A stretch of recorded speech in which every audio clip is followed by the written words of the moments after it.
Bismillahirrahmanirrahim and welcome back to English Buddy.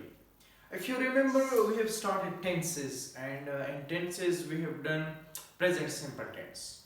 In today's lecture, we will be going to discuss present continuous tense. So, ज़्यादा time ना लेते हुए let's come to the topic. Alright, तो हमारे पास present continuous tense वो tense है, यानी वो काम जो प्रेजेंट में कंटिन्यू हो। अगर आप इसके नाम को देखें प्रेजेंट कंटिन्यूस टेंस, तो कंटिन्यूस मतलब कंटिन्यू हो, और किस टाइम में? प्रेजेंट टाइम में।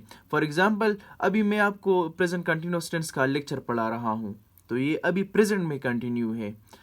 आप मेरे लेक्चर सुन रहे हैं, तो ये प्रेजेंट में कंटिन्यू है। तो इस तरह के काम जो प्रेजेंट में जारी हो, इसको हम प्रेजेंट कंटिन्यूअस टेंस कहेंगे। अगर हम इनके स्ट्रक्चर को देखें, तो जो मेन वर्ब है उसमें हमारे पास फोर्थ फॉर्म ऑफ वर्ब आता है, वो यानी वर्ब की फोर्थ फॉर्म। वर्ब का लेक्चर मैंने आपको ऑलरेडी पढ़ाया है, आप रिवाइज कर सकते हैं। तो फोर्थ फॉर्म ऑफ वर्ब इसमें यूज़ होते हैं। हेल्पिंग वर्ब की बात करें तो इज, एम, आर, ये हमारे पास हेल्पिंग वर्ब है इस टेंस में। फॉर एग्जाम्पल, अगर हम एफर्मेटिव टेंस सेंटेंसेस की तरफ आ जाए, तो इसका स्ट्रक्चर कुछ यूँ होगा कि सबसे पहले आपने सब्जेक्ट लगाना है, इसके बाद हेल्पिंग वर्ब जो इज, एम, आर है वो लगाना है, इसके बाद फोर्थ फॉर्म ऑफ वर्ब और लास्ट में ऑब्जेक्ट लगाना है।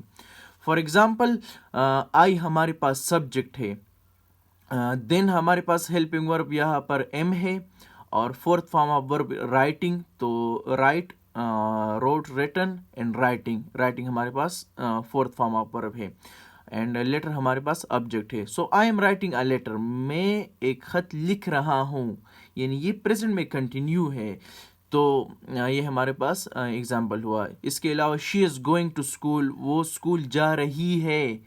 वी आर प्लेइंग क्रिकेट, हम क्रिकेट खेल रहे हैं। तो इज़, एम, आर, ये हमारे पास हेल्पिंग वर्ब यूज़ होते हैं, और इस तरह इसके एग्जांपल ये हैं।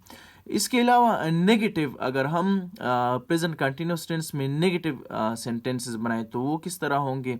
तो subject is, am, are, helping verb, और बीच में आपने नॉट लगाना है, और फिर फोर्थ फॉर्म ऑफ और फिर ऑब्जेक्ट। लाइक फॉर एग्जांपल, अगर हम इसी सेम एग्जांपल्स ले जो हमने अफर्मेटिव में लिए थे, I am writing a letter, तो इसका नेगेटिव कुछ यूँ होगा कि I am not writing a letter. Then she is going to school, so she is not going to school. We are playing cricket, so we are not playing cricket. तो इस तरह हम हमारे पास नेगेटिव बनते हैं। जो फिर हमारे पास इंट्रागेटिव आते हैं, तो इंट्रागेटिव में इज, एम, आर, ये हमारे पास सबसे पहले आ जाएंगे, और फिर सब्जेक्ट, और फिर फोर्थ फॉर्म ऑफ वर्ब, और फिर ऑब्जेक्ट, और लास्ट में आपने क्वेश्चन मार्क नहीं बोलना। तो इसके एग्जांपल कुछ यूँ होंगे कि फॉर एग्जांपल, उस सेम एग्जांपल अगर आप लेके I am writing a letter, so am I writing a letter, helping verb को आपने पहले लगाना है, और लास्ट में क्वेश्चन मार्क। तो सिंपली इस तरह बनते हैं। So I am writing a letter, इसका इंट्रागेटिव कुछ यूँ होगा कि am I writing a letter, she is going to school, so is she going to school, we are playing cricket, तो आर वी प्लेइंग क्रिकेट, और last में आपने question mark लगाना है। ऑल राइट, तो ये तो हमारे पास नेगेटिव, इंट्रागेटिव, अफर्मेटिव हो गए।